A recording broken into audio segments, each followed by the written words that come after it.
Hi everyone! Welcome or welcome back to my channel. My name is Allison and this is episode 7 of my knitting podcast.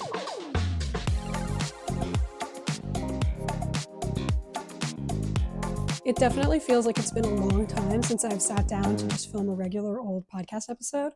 I think my last episode was probably about a month ago now.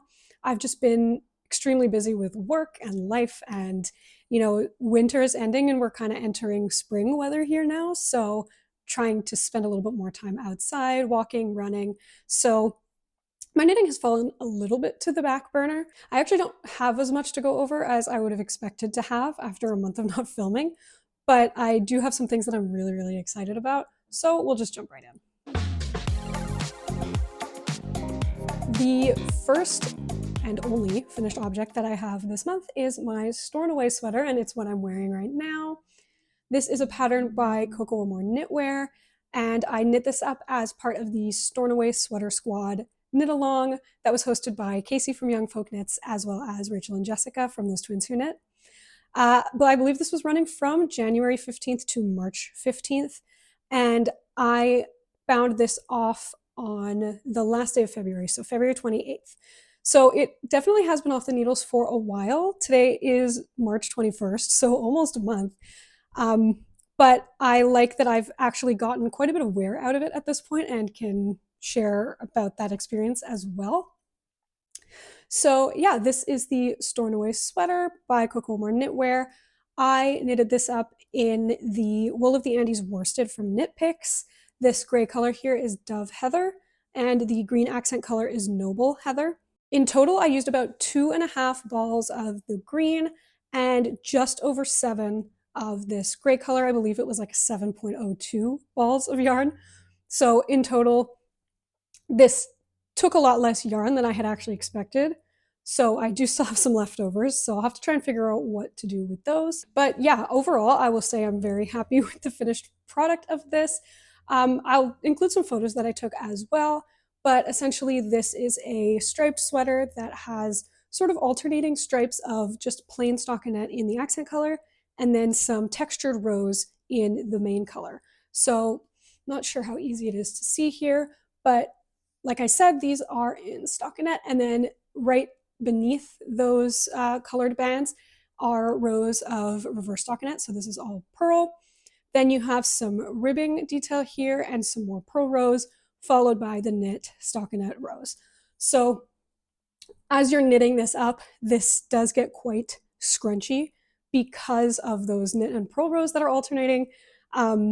So it's hard to get a good sense of how this looks until it's totally blocked, which is why I did actually do quite a few mid-project blocks on this, just so that I could really perfect the length. I will say that the body length, I'm not totally pleased with. I think I probably could have even gone a little longer if I wanted a really oversized fit for this, but the sleeve length was really important for me to get right, and I think I nailed it. I love when my sleeves come just a little bit onto my hand here. I'm not a huge fan of bracelet length, so I, of course, did those mid-project blocks on the sleeves as well to make sure that I had the correct number of rows for those sleeves. I believe the sample photos from the designer on Ravelry have 5 repeats of the motif here.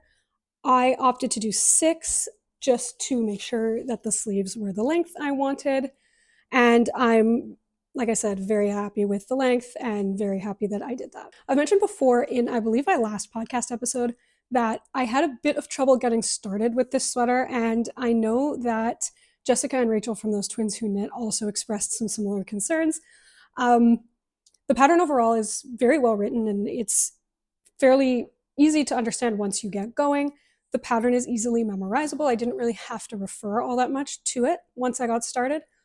But the beginning, you are essentially doing increases to increase the slope of the back, where the shoulders will be picked up later.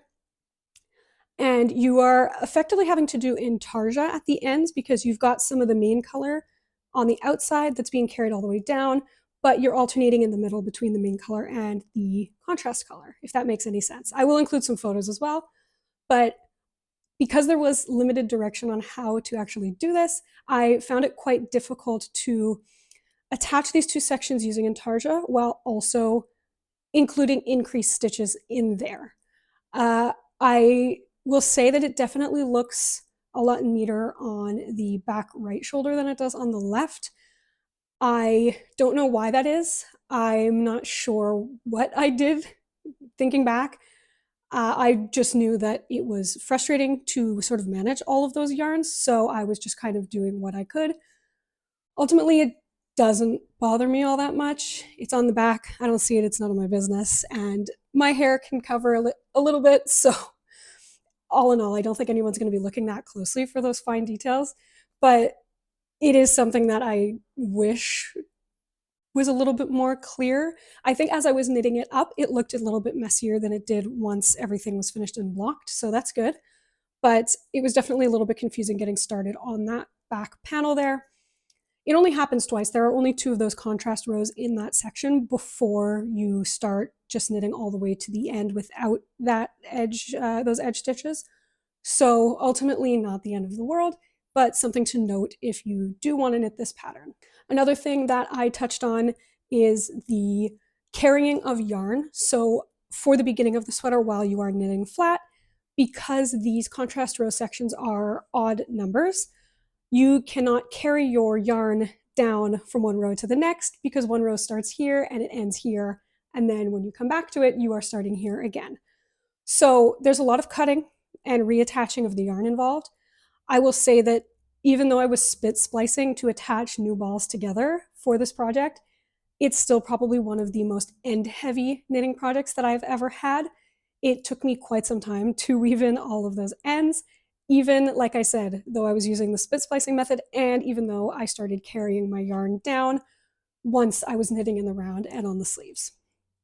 So proceed with caution. A lot of those are up here in the yoke area, and once you get through to the body, if you are spit splicing, then there shouldn't be too many ends to weave in once you're in the round at least. Overall, I've worn this probably 2 or 3 times now, just working from home, working from the office, just out and about. I really love this yarn. I've knit several sweaters now with the Knit Picks wool of the Andes. I think it's a great, somewhat rustic 100% wool. Definitely not the softest yarn I've ever worn, but I don't mind the rustic feel of this. And it also does soften quite a bit with blocking. I think the drape is really nice once it's blocked. It's just got a nice sort of flowy feel to it. And like I said, definitely difficult to see what the drape is going to look like while you're knitting up the pattern. But with a good block, this yarn really loosens and the pattern itself just really loosens up and it just looks like a striped sweater. I don't think there's any bunching. I think maybe a little bit on the sleeves it's noticeable if I'm bending my arm like this, where those little bunches happen, but it's not something that bothers me. And yeah, I think the only thing, like I mentioned, that I might change is the body length. I ended up doing, I believe it was 6 again rows of contrast color from under the neckline to the bottom, which is what the designer has in her samples as well. But I think she may have been using a bit of a thicker yarn than me because hers definitely looks longer. It's possible that I'm taller as well. I'm 5'4", so I'm not super tall, but it's definitely a little bit hard to gauge what a certain sweater is going to look like on your own body just from looking at the samples. So it's something that I would consider maybe going back in and adding one more round of the pattern repeat. But at this point, I'm not too bothered. Again, I'll insert some photos of where it hits me. I've been sort of half tucking it into pants and skirts or just wearing it really casually untucked when I'm around the house. So all in all, it's very cozy, very warm. I probably won't get too much more wear out of it at this point now that it's becoming spring, but I'm sure this is going to be a staple that I reach for in the coming winters.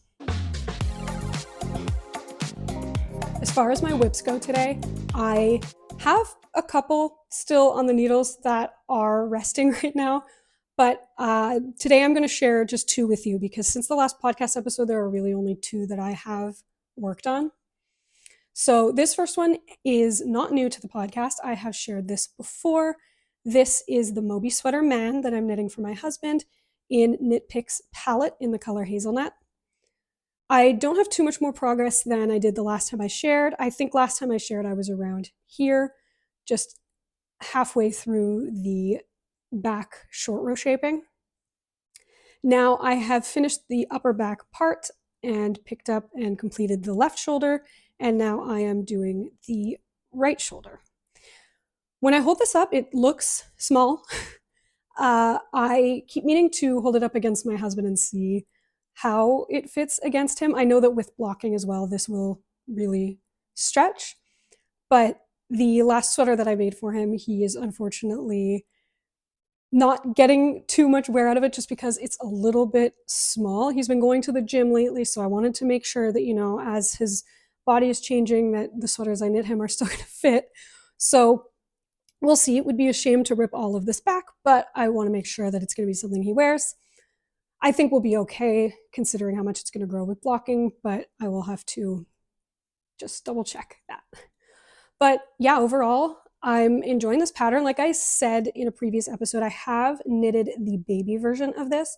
So it's not a new pattern for me, but it's, you know, a little bit more intricate. It's not the kind of thing that I'm working on while I'm watching a TV show that requires a lot of thought, like Severance, or if I'm having a conversation with someone. It's the kind of thing I want to knit while I've got something mindless on in the background, maybe another knitting podcast, and I can actually focus on the stitches that I'm on.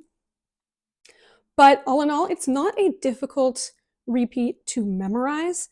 I find the thing that I most often need to refer to the chart on is just which row to do the cable for these. I believe they happen every 8 or 10 rows. So just to remember what rows those happen on. But for this portion in the middle with the lattice sort of faux cabling, I find it quite intuitive to know from one row to the next which part you're on. You kind of, they're doing diamond shapes and it's doing the same shape the whole way through. So when you come up to a stitch, you can kind of tell where the next part of that diamond should go. So I haven't found myself needing to refer to the chart all that much for that part, which is nice. But yeah, I am really, really loving this color. I so want to knit myself like a cardigan in this brown as well at some point. I don't currently have enough palette to do that, so this is like a way off in the future project since I'm trying to knit from stash. But I think it's just amazing. And I love the feel of the palette yarn as well. I'm holding it double because it is a fingering weight to get a DK weight gauge for this. And yeah, I think it really works well with a textured pattern like this. It's definitely a loosely plied 2-ply yarn. So if you're knitting something that is just plain stockinette, it does end up giving that stockinette piece a little bit more texture. I made my Harlow sweater V-neck out of palette as well. But when you're knitting something textured like this, I just find that this yarn really, really lends itself well to the cables, and it all really just pops. So extremely happy with this.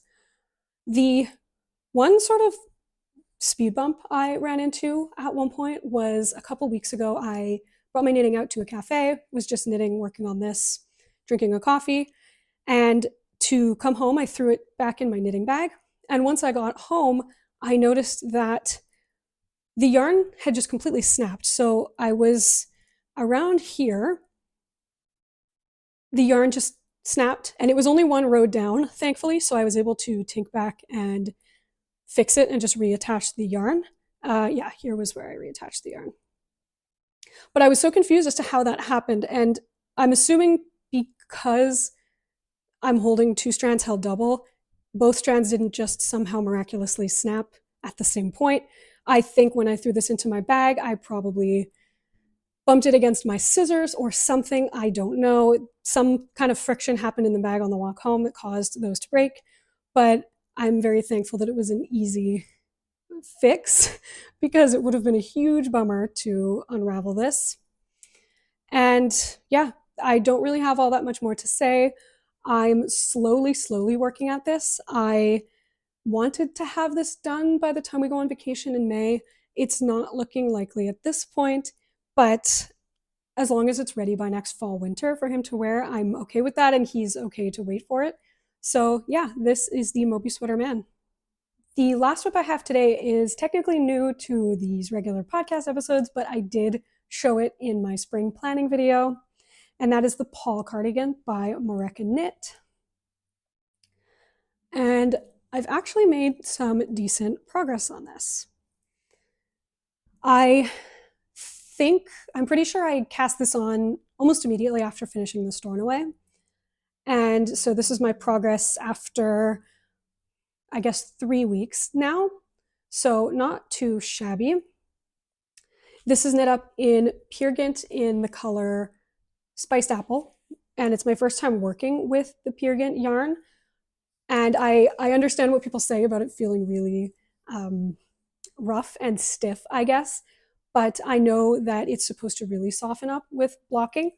I can't say that from experience because I actually did not knit up a swatch and block it. My bad. I probably should have blocked these little saddle shoulder panels when I finished them to sort of act as my gauge swatch. But because I'm already knitting this a little bigger and it's an oversized cardigan, I didn't really think that making the gauge swatch was all that important in this case. I know I'm bad. I do typically tend to knit gauge swatches, but for something like this that I'm going to be, wearing over other things, I don't mind if it's bigger than it's intended to be. I don't think it'll be smaller, so I'm totally fine with just kind of winging it and seeing how big it gets once it's blocked. But yeah, I really love this sort of rosy, dark pink color. It's not the most versatile or neutral, I'll say, but it will go with a lot of what I have in my wardrobe, and I really just love this pinky red color. I'm currently, I think, in the middle of a row somewhere. I don't even know where my needle tips are. Oh, here we are. So I'm about 2 or 3 inches now past the part where I connected the front and back under the arms. And I'm now just knitting back and forth straight all the way down until my desired length, and then I will do the ribbing. I am starting to feel a little bit of back and forth stockinette exhaustion with this one, I won't lie. So the purl rows are getting to me just a little bit. I don't hate purling, but it's definitely, quicker for me to just knit all the time. And I wasn't ready to commit to knitting this in the round and trying to steek it. So I figured I'll just knit this the way that it was intended. And if it takes a little bit longer, that's okay. Once I get to the sleeves, it'll be nice to go in the round. I never thought I'd say I'm excited to get to the sleeves, but here we are. And then at the very end, there is a sort of hybrid neckline. So around the actual neckline part of the sweater, it is a 2x2 rib. And the rest of the button band all the way down to the bottom is double knit. So very excited and curious to see how that is constructed. Not like anything I've done before, which is fun. But yeah, so I don't really have too much to say about this one either. I think the saddle shoulder construction was really cool. I'll show the back what this looks like. Once you've knit these two shoulder pieces, you attach them together and then you pick up stitches from the bottom there to work downwards on the back. And so that's going to be a nice little detail once it's finished, just at the top of my back. And yeah, it is a V-neck cardigan. I don't think I mentioned that.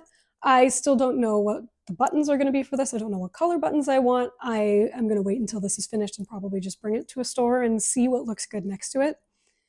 But yeah, that is my Paul cardigan. I am very happy I went with this pattern. It's very well written. I really like a lot of Moreca Knit's patterns. I've had my eye on a couple of them for a while, so I definitely don't think this will be my last. The last thing I wanted to share in this episode is, I guess, somewhat an acquisition slash a future plan. I made my swatch for the Dagmar jacket, which I'm very excited about. This is knit up in Knitting for Olive heavy merino held together with their soft silk mohair. I wasn't too sure about the swatch. I mentioned in my spring knitting plans that I got about halfway through the swatch and then dropped the mohair because I didn't think it was adding anything other than just, these little bits of silk core that are kind of visible if you look close up.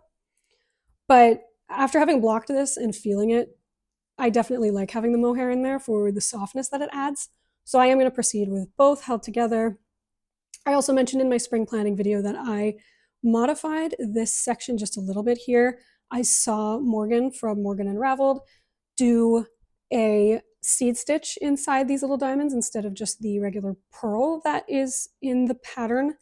And I thought that looked really nice. And I think I preferred the look of that. So I think that's how I'm going to proceed with this. And this might not be my next cast on, but I think it will be the item that I cast on once I'm done with this, because I think having more than one of these really intricate cabled, textured cardigans, sweaters on my needles is going to be just too much, and I will get overwhelmed and I won't work on either of them inevitably. So I'm extremely excited for this. I want this done for the fall so that I can wear this sort of as just my fall jacket and then transition it a little bit more into winter by, layering it. But I am excited about that. This is my first time ever doing honeycomb, and I think it looks pretty good. I think it would benefit me to learn how to cable without a cable needle for this section in particular.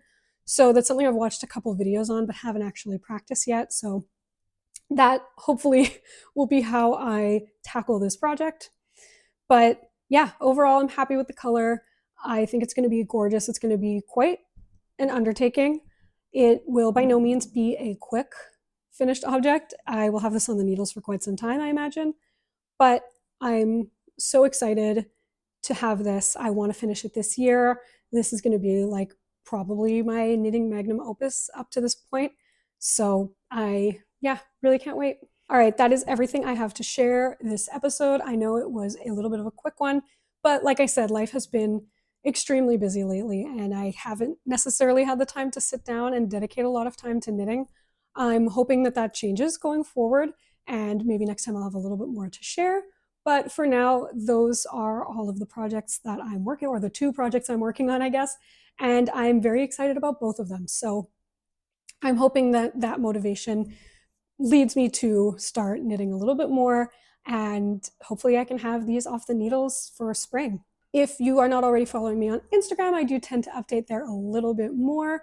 My handle is amw.knits, Knits. And if you're not already subscribed to this channel, I would so love to have you. And that's all I gotta say. I hope you're having a great start to the spring. I hope you are excited about what's on your needles right now. And I hope to see you in the future on another video. Bye, everyone.